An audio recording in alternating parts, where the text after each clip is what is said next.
Hello students, welcome to Vijetha IAS Academy. In this session, we are going to deal with thinkers and philosophers from the world. Thinkers and philosophers from the world is one of the important element in our ethics preparation. In the previous session, we have seen up to previous sessions, we have seen continuously different aspects with respect to ethics, attitude, aptitude and emotional intelligence, different aspects. But this session is about the philosophies.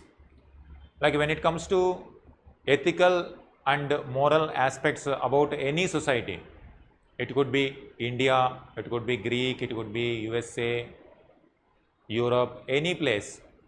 Every society will have different kind of thinking abilities.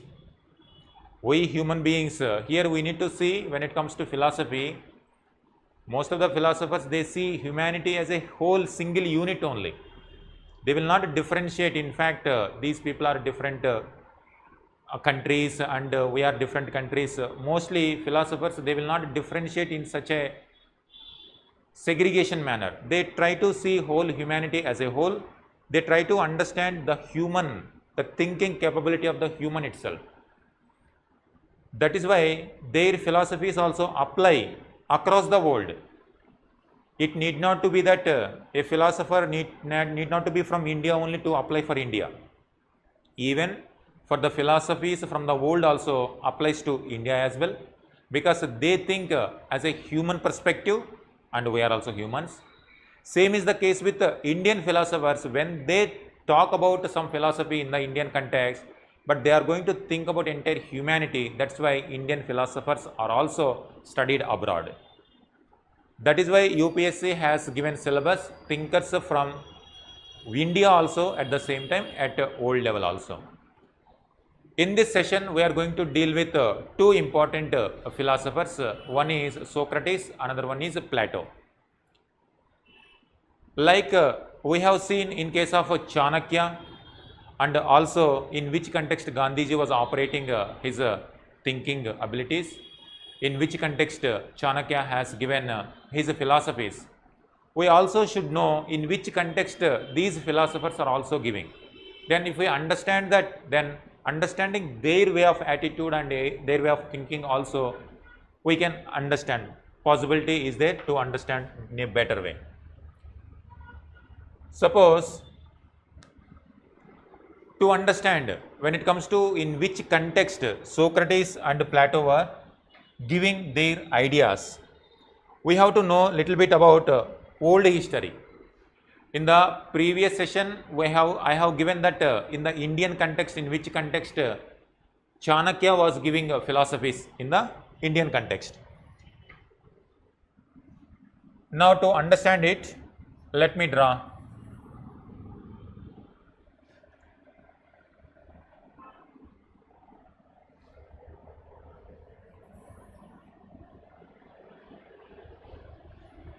This is Africa, Saudi Arabia,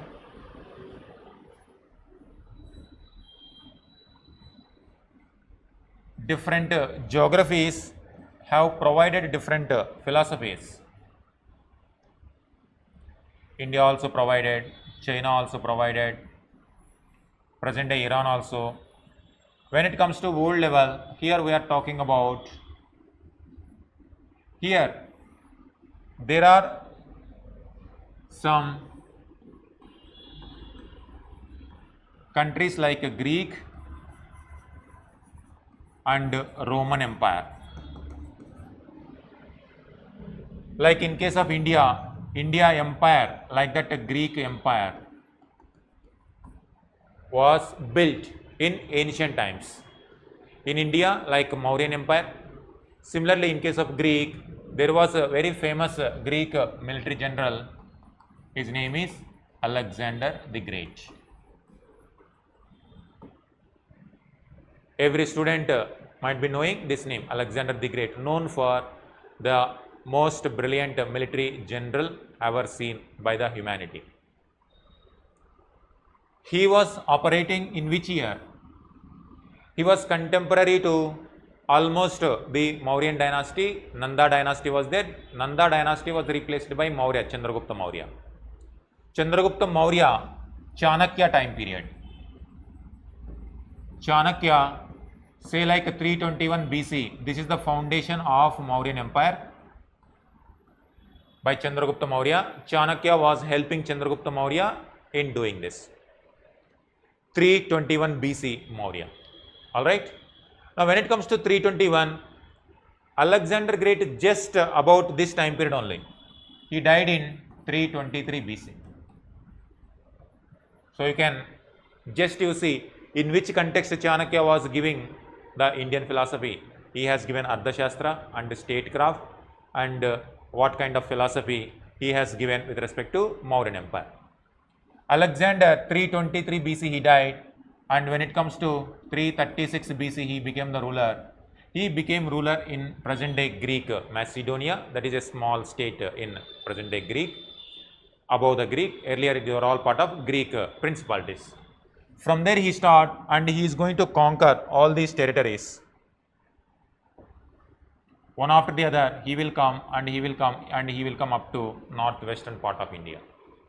He is going to build this much big empire, and he is going to conquer Egypt region also. This was the period. 336 BC he became the ruler, and in continuously next 10 years he is going to fight, and he is going to destroy various kingdoms, particularly biggest empire of the time period, Achaemenid Empire, Persian Empire. He is going to destroy, decimate it. These Greeks, he belongs to Greeks. He wanted to reach India, and in the first place, how Alexander knows some details about India? Before he came, already Indian trading activities, ideas used to go there. Similarly, they also, like Indians were philosophers, Greek also produced certain philosophers. Those ideas also used to travel here and there. Before this, like in 500 BC, 400 BC and 300 BC, Greek also produced many philosophers. Greek region is known for so many philosophers of this time period. And around the 500 BC, what is happening in India? Around the 500 BC, this is the period in India, Upanishadic thought. Philosophies, rituals are not required. Here, direct relationship with God and human beings is enough.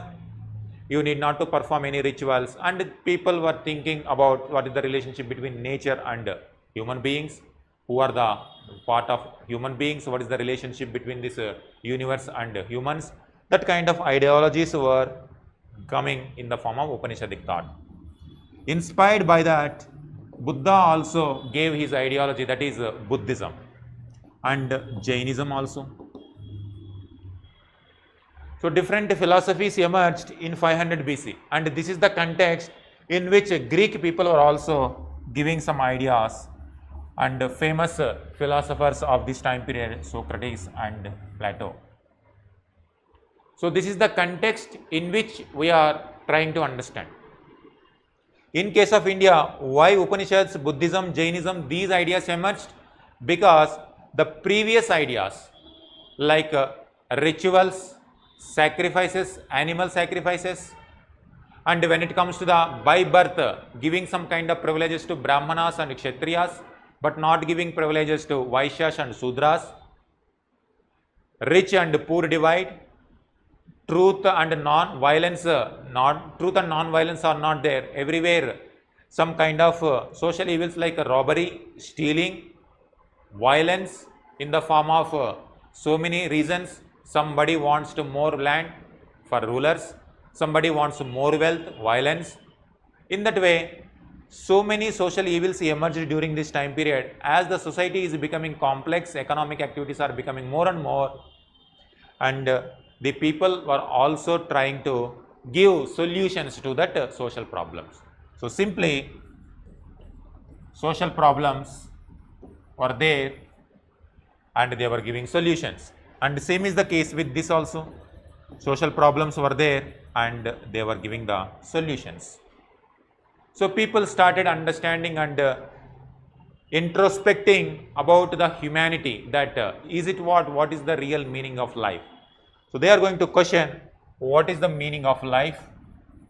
Is it the wealth accumulation? Is it a form of wealth? Is it a life?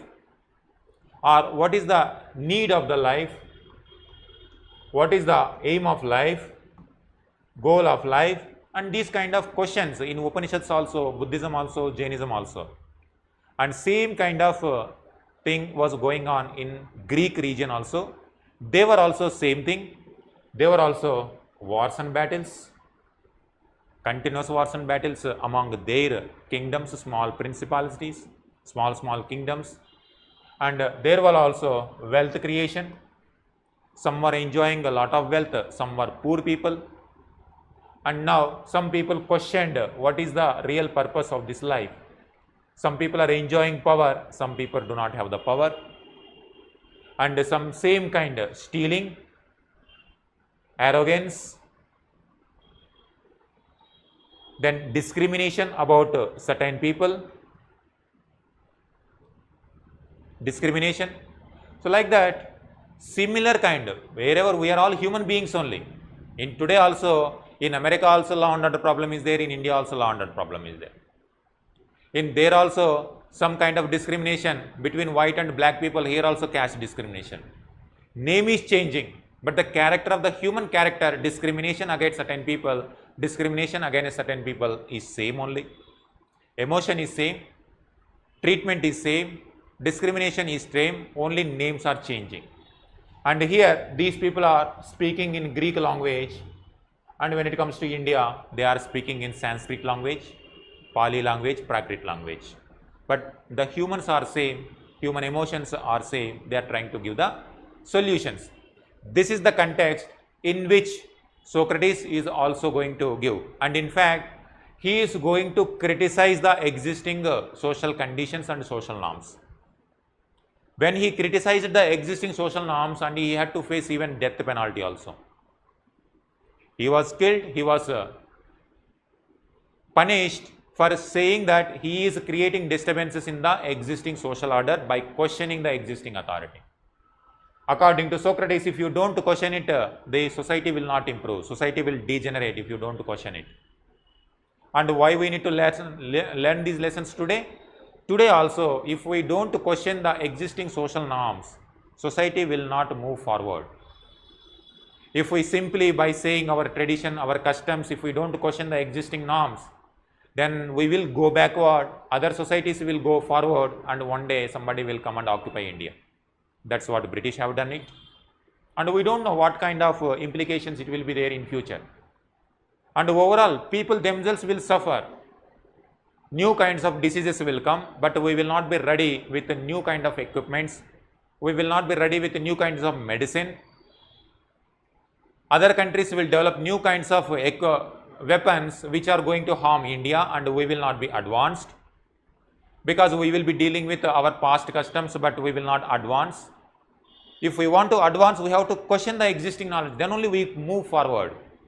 If we don't question how to solve this problem, then we will not find a solution. Socrates, Plato, they were trying to do that in their circumstances, and they have even punished also.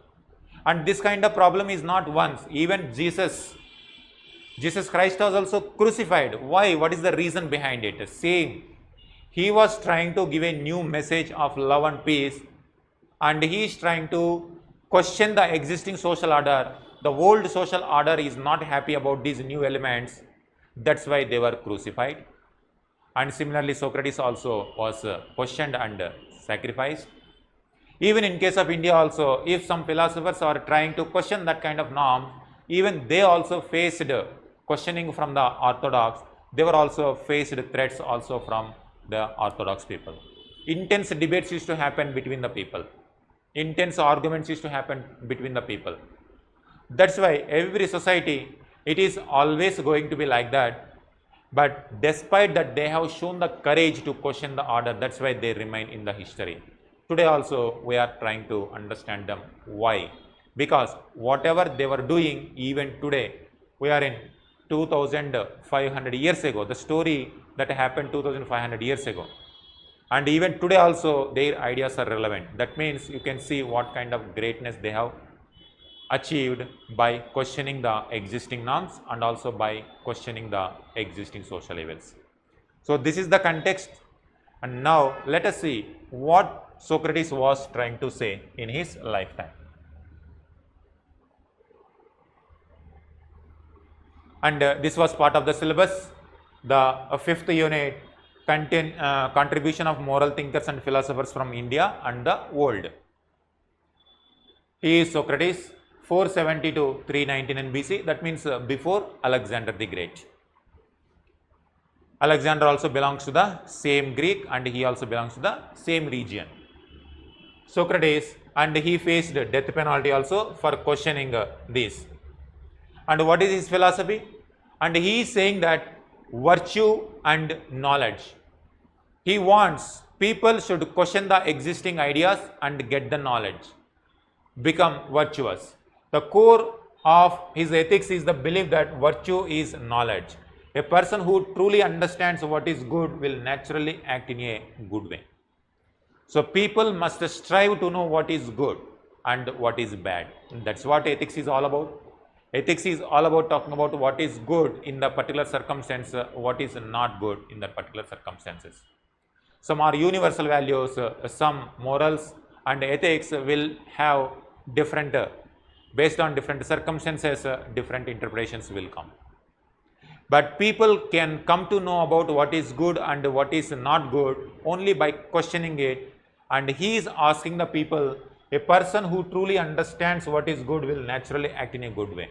People must strive to know what is good, and if they know what is good, obviously people will function in a good manner also. They are going to naturally act in good way. Ignorance is the root of all evil. Ignorance is the root of all evils. It could be violence, it could be stealing, it could be rape, it could be murder, it could be accumulation, and it could be neglect of, if you are a king and neglecting the affairs of the state. Evil, ignorance, not able to know what is good. Unexamined life is not worth living. He emphasized that importance of self-examination and critical thinking. You have to keep on questioning yourself. Whatever you know, is it right? Whatever society is telling me, is it right? Whatever society is doing, is it correct? Self-examination, that is the way of life. He believed that one must constantly question their beliefs and values to lead to a meaningful life. People should not blindly follow whatever they are following, whatever society is telling them. People should keep on question, is it correct? Why they are doing? What is the reason behind it? And is it the correct way of life? So he wants that kind of life. A life means always self-examining. So life is not means if some kind of norms are there, just following those norms is not the life for him. It is always you have to question yourself. All these norms are relevant for the present context and what is the necessity of this. And same kind of in Upanishad also, they are questioning why these rituals are important. If Brahmanical tradition is asking to sacrifice the animals for a good agriculture crop, for rains, for appeasing the gods, is it necessary? Upanishads are questioning that only. He is also saying that questioning is very important. That is the real life. Dialectic. Socrates' method of teaching involved a series of questioning and answering to stimulate critical thinking and expose contradictions. This method helps individuals arrive at a deeper understanding of ethical concepts. So by question and answering, and Upanishads, and what is the meaning of Upanishad? Upanishad is all about questioning only. To sit nearby and keep on asking. A student will keep on asking the teacher, teacher will keep on answering them. And he is also saying that this is what questioning and answering is a method in which what is good, what is not good will come out. Ethical standards will come out by such kind of practice only. You need not to just blindly follow if somebody says good, if somebody says bad. No, you criticize yourself, you self-examine yourself, You keep questioning yourself and also question the other person. If a teacher is there, keep on asking the questions. Through this dialogue, only the new ethical standards elements will come. Demonstrate unwavering moral courage by standing up for his beliefs even in the face of death. He prioritized truth and integrity over personal safety and comfort. Personal safety and comfort were at stake. Despite that, he stick to his principles. That is what integrity means. That was his honesty means. So whatever he was telling, he is telling to the students, you question the society, social norms. Are they right or not? Then obviously, if youth are questioning that, then what will happen to the existing social norms? If youth start questioning the existing social order, the social order feeling that existing the management and administration is fearing that this may create a new revolution in the country. If new revolution comes, entire social structure and economic political structure will crumble. Because of the fear of disturbances in the country, he was arrested and he was charged. What is the charge? That inciting the youth with these kind of new ideals and also not following the old order. And he used to say that, why should I follow old order? That is not the real life. I question it. Based on questioning only, I will come to know what is the true meaning of the life means. In case of India, sannyasi tradition, sannyasis used to question like that only. What is this order? What is this wealth? What is gold? What is silver? And who created this gold? And why this gold is gaining importance? And what will happen if somebody do not have? And why God? Where is God? And what is this universe? Who created this universe? This kind of questions. Indian philosophy also emerged by this questioning only. He is also trying to say that one, but naturally, if somebody is saying that you have to question, then the people, even today also in the present day context, if there is government, if continuously people are questioning the government, one day government feel that government try to take the action against the people. But true democratic principle is not to take decision, not to take such kind of steps against the critics, because that is the democracy. Democracy is all about questioning. Democracy is all about knowing what is correct. And even if government policy taken, people should have the freedom to scrutinize each and every element of the government step. Otherwise, country will not go forward. Whatever government says, if people are simply following it, country will not progress. Country will flourish only when you keep on questioning, criticizing, and also to scrutinize, continuously explore self-examination. And he was also doing that, and he gave that kind of courage to the next people also to follow his footsteps. Care for the soul. He is believed that most importance to the next life, that is pursuit of his life, is care for one's soul. Material wealth and external achievements are secondary to moral and intellectual development. So he is believing that moral standards and moral happiness, the personal happiness, by following the ethics and good values, he is not giving much importance to the wealth and the materialistic life. Rather, he was pursuing the values, core values, the truth. The value for him is to continuously question that what are the social norms, are these social norms are relevant or not, what is the purpose of this life. So these kind of questions he was continuously trying to explore the answers. Justice and social contract. Socrates argued that justice is essential for a harmonious society. He believed that individuals have a duty to obey the law and fulfill their social obligations. So they have to follow the law, they have to follow social obligation, justice must be there, but at the same time, you need not to blindly follow the social order as well. You have to question, if there is good, you can follow, if there is nothing good, you can question it. Gandhiji also doing the same thing. What he was saying, civil disobedience and non-cooperation movement. He is saying that I will follow the law of the land, but if that law itself is immoral, then I am duty bound to not follow that immoral law. So that's why if the law is moral, if law is good, I am duty bound to follow that law. If the law is immoral, I am also duty bound to question that. The same is the case in this. Gandhiji is coming after 2000 years. but he was there 2000 years earlier. So that is how these kind of philosophies are influencing generations after the generations that is coming and handed over to us today.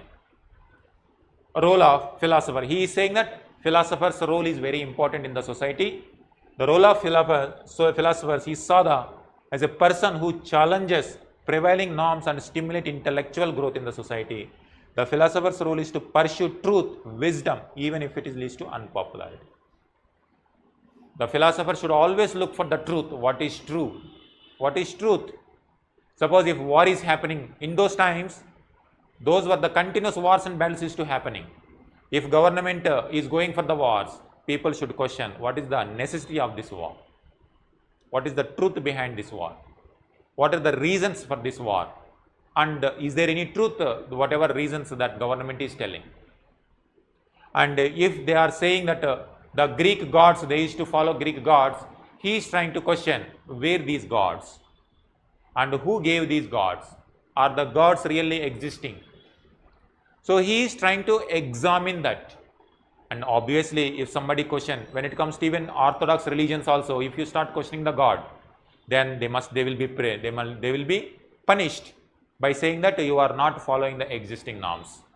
So that kind of atmosphere was there even in Greek that time also, and he was even executed for that also. Next, his student will come, Plato, and in fact whatever Socrates was doing, he did not write anything. He was only orally. In case of India, Upanishads also they were not written initially, they were only orally speaking. Rigveda was not written initially, they were orally praising the gods, oral. Later this oral tradition became writing tradition. So Socrates also, he was simply expressing himself to the students. Plato is going to make all these recording of his teacher. He is a teacher, and he himself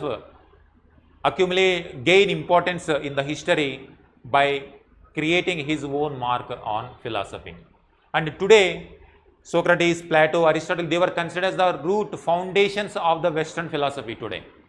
Today, Western philosophy like democracy, liberalism, and today Western world is trying to project themselves as the leaders of the democracy, liberalism, and they used to take inspiration from them only. These people are the one who laid foundation for the Western philosophy also.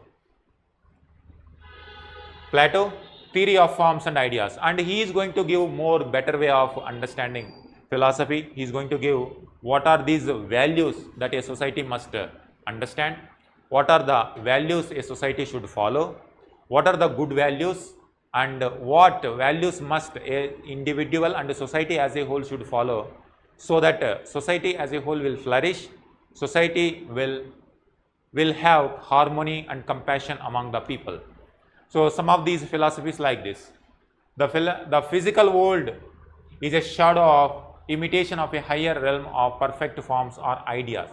So this world is the creation of the ideas. So ideas at the top level, and this world is the manifestation of these ideas. Ultimate reality lies in these eternal unchanging forms such as justice, beauty, goodness. So the ultimate values are justice, and based on that society also built. The ultimate value is goodness, based on that society also, reality also revolve around that. And goodness. So that is what beauty, goodness, and the justice, they are the core values, and from there this reality also existing. So we have to know about them. What are they? True knowledge comes from understanding these forms through reason and philosophical inquiry.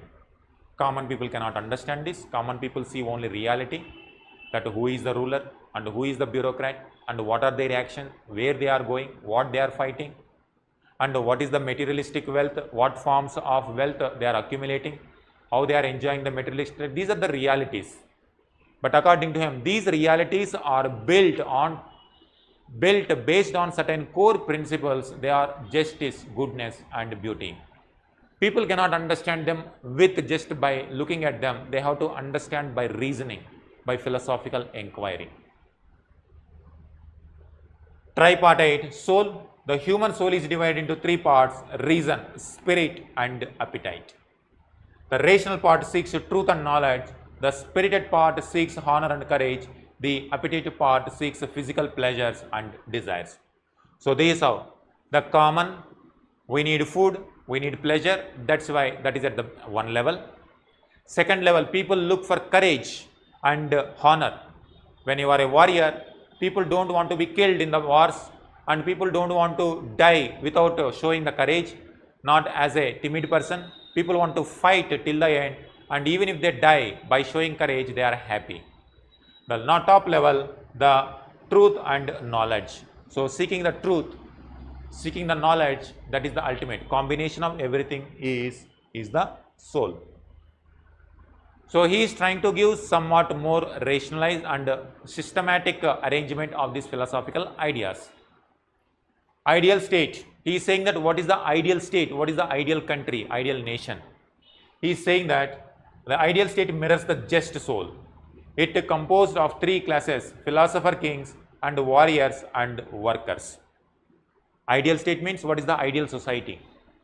Ideal society is something which try to seek these three elements of spirit, the soul. And in whatever state, whatever country where these soul flourish, that is the ideal society. And when it comes to three classes, he gradually divide: possess of wisdom and knowledge to rule justly. Rulers, they possess the knowledge and wisdom, they justly rule. Warriors possess courage and discipline, the courage aspect. And workers provide the material needs of the state. Justice in the state is achieved when each class fulfill its designated role. If everybody perform their functions, perform their duties properly, then ideal state can be built. So he is giving an ideal, he is giving an idea that how a state should be formed, how a country should be formed, how a nation should be formed. Ultimately, each and every section of the people must live according to the virtues. So that is how. But by birth he is not saying. By birth, when it comes to caste system in India, by birth it is decided who is going to be philosophers. By birth decided who is going to be warrior. By birth who is going to be worker. But here he is not saying by birth. A person can be philosopher king also. Later some other person can also become philosopher king. A person can be worker today, tomorrow he can be. So based on the role, they also represent the idea. Allegory of the cave. And he is going to say that a philosopher understands everything, but he faces very difficult how to take his idea to the people, common people.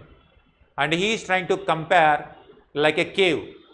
Suppose if there is a cave, and if people are there inside the cave, everywhere darkness. If some shadow is there, people used to believe that is the reality, but that is not the reality. And if a person comes out of the caves and he sees the world, brightness, light, everything he will see, then he will understand what is happening outside the cave.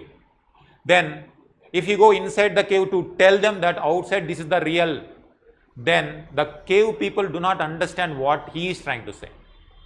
And the challenge for the philosopher will arise that it's going to be very, very difficult for the philosopher to understand really what is happening outside, and how the philosopher can convince the cave people that this is the truth, this is the real. So simply the knowledgeable person is a philosopher, ignorant people, then it becomes very difficult for the ignorant people to convince that what is the true knowledge is all about. So similarly, if he say about truth, wisdom, beauty, goodness, if he is saying these are the great things everyone is striving for, then common ignorant people do not understand that.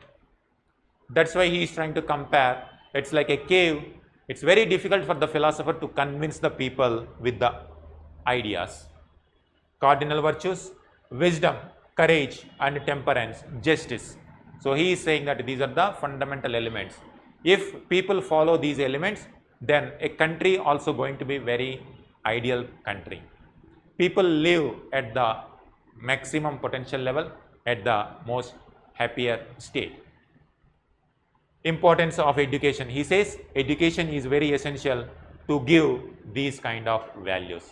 So importance of education. Philosopher king as the ideal ruler. Only philosopher kings who possess wisdom and knowledge. He says that there is a political lesson that if a person who is ignorant become the ruler, then he cannot rule the country properly. A ruler must be having knowledge, wisdom, and that person, if that ruler is a philosopher, then entire country also flourish. A ignorant person becoming the ruler, then country also will not achieve to the fullest potential. That's why a person, a king who is a knowledgeable person, if they become the rulers, ideal, only philosopher king who possesses wisdom and knowledge of forms can rule justly and create a harmonious society. They know what is just, what is injustice, and these rulers will try to ensure justice in their society. Harmony among the sections of the people will be there. That's what they prioritize, common good over personal interest. They will not give interest to the personality, personal interest like pleasure. They will give what is good for the entire society. Such kind of rulers are going to pay. Though this is what administration, we are talking about administration. Administration is about the welfare of the state, and if you want to give good administration, first of all, a ruler or the administrators must know what is good administration. If I don't know what is good administration, I cannot obviously give what is good administration. That's why he is saying that a ruler must be a wise person, a philosopher. They only know what is justice, what is wisdom means. Accordingly, if they become the ruler, society also becomes wise. So these are the two important philosophers with respect to old, and in the next session we are going to see some more philosophers also at the old level. So that is how we have to see, and these are the common terminologies you can use. Whatever may be the question, you have to use these words, these phrases, these examples in multiple places, because ethics is all about how well you are going to integrate ideas. Ultimately you have to write 150 words to 250 words, and these 250 words you have to bring from all these different places, areas. So try to utilize this content. So we are almost finishing the 5th unit also. The foundations of the ethics and morals in terms of philosophy, in terms of emotions, we are going to finish in a few sessions, and thereafter the real administration and administrative related terms are going to come. But to understand administration and administration related works, there we are going to frequently visit these values. So try to revise everything, try to follow all these sessions so far whatever we have done. Then once you are very strong up to here, then the next chapters are going to be very, very easy. While we are writing case studies, we are going to frequently visit these ideas only. So when multiple ideas are going to come, when it comes to solving a case, then we have to utilize one by one. So this is what very important to understand the different aspects about philosophers from India and philosophers from the old. Thank you. We will meet in the next session. Thank you.